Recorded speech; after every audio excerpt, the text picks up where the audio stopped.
नमस्कार, मी वीणा. श्लोक मराठीच्या बातमीपत्रात सर्वांचे स्वागत. सुरुवातीला पाहूया हेडलाईन्स.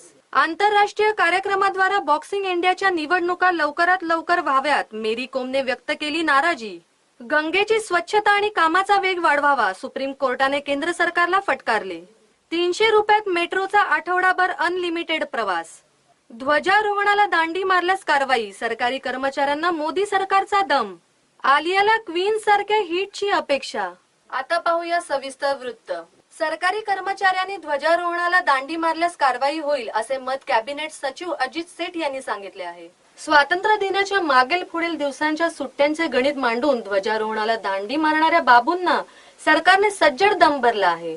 ध्वजारोहणाला हजर राहा, अन्यथा कारवाईला सामोरे जा, असा इशारा सर्व निमंत्रित अधिकाऱ्यांना दिला आहे. ध्वजारोहण समारंभातील गैरहजेरी गांभीर्याने घेतली जाईल, असे स्पष्ट संकेत यातून देण्यात आले. झेंडावंदन कार्यक्रमाला उपस्थित राहणे अधिकाऱ्यांचे कर्तव्यच आहे, याची जाणीव त्यांनी ठेवावी, असे कॅबिनेट सचिव अजित सेठ यांनी पत्रात नमूद केले आहे. सर्व संबंधित मंत्रालय विभागाच्या सचिवांनी निमंत्रित अधिकाऱ्यांना तशा सूचना द्याव्यात. गैरहजर राहिल्यास त्यांच्या विरुद्ध कारवाई केली जाईल, याची जाणीव करून द्यावी, असे सेठ यांनी पत्रात स्पष्ट केले. पाकिस्तान विषयीच्या मोदींच्या वक्तव्यावर मोदींचे आरोप बिनबुडाचे आहेत, अशी प्रतिक्रिया पाकिस्तानकडून करण्यात आली आहे. पंतप्रधान नरेंद्र मोदी यांनी मंगळवारी लेह व लडाख क्षेत्रात दौरा करून पाकिस्तानाबाबत आगामी धोरणांची चुणूक दाखवली. भारतीय लष्कर व हवाई दलाच्या जवानांसमोर बोलताना त्यांनी पाकला एक प्रकारे ललकारले. युद्धभूमीत थेट भिडण्याची शक्ती पाकने गमावली असल्याने दहशतवादीच्या रूपात भारताचे छुपे युद्ध सुरू असल्याचेही मोदी म्हणाले. पाकिस्तानमध्ये समोरासमोर लढण्याची हिंमत नाही. पंतप्रधान नरेंद्र मोदी यांच्या या वक्तव्यावर पाकिस्तानची प्रतिक्रिया आली आहे. पाकिस्तानच्या परराष्ट्र खात्याचे प्रवक्ते तस्नीम अस्लीम म्हणाले, भारताच्या सर्वोच्च राजकीय नेत्यांकडून पाकिस्तानवर अशा प्रकारचे आरोप होणे दुर्भाग्यपूर्ण आहे.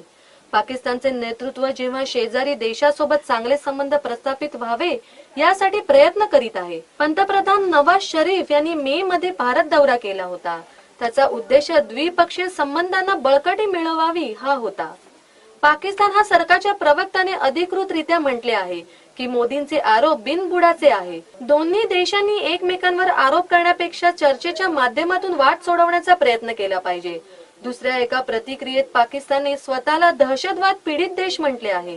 यामुळे आमच्याकडे कित्येक लोकांना प्राण गमवावे लागले. त्यात त्यांनी म्हटले आहे की पाकिस्तानी लष्कर कोणत्याही हल्ल्याला चोख प्रत्युत्तर देईल. आता मुंबई मेट्रो प्रवाशांना एक चांगली खुशखबर. मेट्रो प्रशासनाने प्रवाशांना फ्रीडम पास देण्यात येणार आहे. मुंबई मेट्रोला प्रवाशांकडून चांगला प्रतिसाद मिळत असतानाच प्रवाशी संख्या आणि उत्पन्न आणखीन वाढण्यासाठी मेट्रो प्रशासनाकडून नवनवे शक्कल लढवल्या जात आहेत. प्रवाशांना एका आठवड्यात अनलिमिटेड प्रवास फेऱ्या करण्यासाठी नवीन योजना आखण्यात आली असून 15 ऑगस्ट पासून त्याची सुरुवात केली जाणार असल्याचे मेट्रो प्रशासनाकडून सांगण्यात आले. घाटकोपर, अंधेरी आणि वर्सोवात धावणाऱ्या मेट्रोतून दिवसाला 5 लाख प्रवासी प्रवास करत आहेत.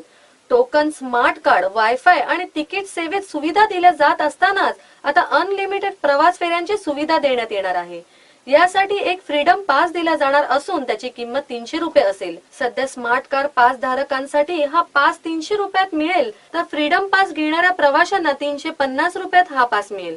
50 रुपये हे डिपॉझिट म्हणून आकारणी केली जाईल, जे रिफंडेबल असतील. सर्वोच्च न्यायालयाने गंगा नदीच्या स्वच्छतेचा मुद्दा आणि त्यासाठी लागणाऱ्या कामाचा वेग वाढवण्याचे आदेश केंद्र सरकारला दिले आहेत. गंगा नदीच्या स्वच्छतेच्या मोहिमेची निगराणी सर्वोच्च न्यायालय करत आहे.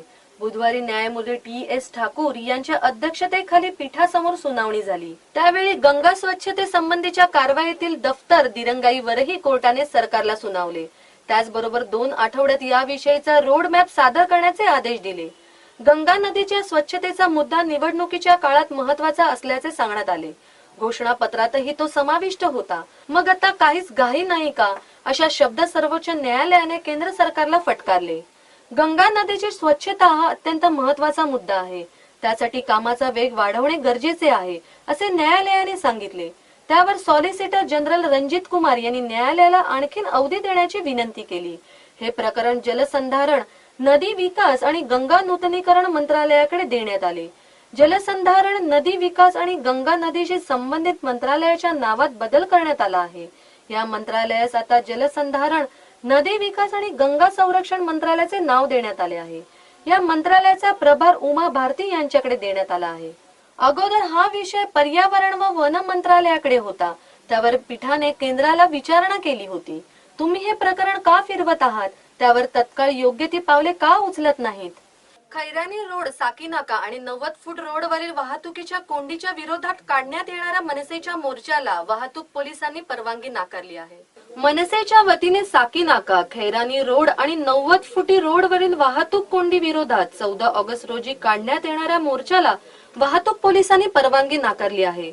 वर्सोवा, अंधेरी, घाटकोपर असा मेट्रो मार्ग सुरू झाल्यानंतर मुंबईकरांचा प्रवास सुखकर होईल अशी अपेक्षा होती. तसा तो झाला देखील.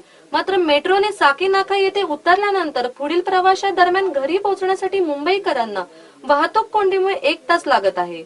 साकीनाका, खैरानी रोड आणि 90 फुटी रोडवरील वाहतूक कोंडीमुळे मुंबईकरांची दमछाक होत आहे. शिवाय या ठिकाणी मोठ्या प्रमाणावर अनधिकृतरित्या पार्किंग होत आहे. यावर मनसेचे नगरसेवक ईश्वर तायडे यांनी 14 ऑगस्ट रोजी साकीनाका जंक्शन ते पवई येथील वाहतूक पोलीस ठाण्यावर मोर्चा काढण्याचा निर्धार केला होता. विविध क्रीडा संस्थांना दिलेल्या निधीची सविस्तर माहिती क्रीडा मंत्री सोनोवाल यांनी लोकसभेला दिली. सरकारकडून विविध क्रीडा संस्थांना देण्यात येणारा निधी मिळवण्यात भारतीय राष्ट्रीय रायफल संघटना आघाडीवर असल्याची माहिती केंद्रीय क्रीडा मंत्री सर्वानंद सोनोवाल यांनी लोकसभेत दिली. मागील 3 वर्ष NRAI सर्वाधिक निधी मिळाल्याचे त्यांनी सांगितले. विविध क्रीडा संस्थांना दिलेल्या निधीची सविस्तर माहिती सोनोवाल यांनी मंगळवारी लोकसभेला दिली. 2013 आणि 14 या आर्थिक वर्षामध्ये NRAI सर्वाधिक 1960.68 कोटी रुपयाचा निधी मिळाला आहे. त्या खालोखाल भारतीय कुस्ती संघटनेला 1429.12 कोटी रुपये तर हॉकी इंडियाला 1268.19 कोटी रुपये इतका निधी सरकारकडून देण्यात आला आहे. भारतीय नेमबाजांनी आंतरराष्ट्रीय स्तरावर चमकदार कामगिरी करून हा निधी सत्कारणी लावला आहे. 2012च्या लंडन ऑलिम्पिक मध्ये नेमबाज गगन नारंगने ब्रॉन्झ तर विजय कुमारने रौप्य पदक मिळवले होते. नुकत्याच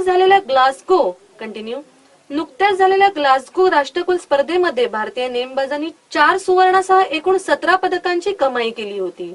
भारतीय कुस्तीपटूही आंतरराष्ट्रीय स्पर्धेमध्ये उल्लेखनीय यश मिळवले आहे. ग्लासगो राष्ट्रकुल स्पर्धेमध्ये भारतीय कुस्तीपटूंनी 5 सुवर्णासह एकूण 13 पदके पटकावली आहेत.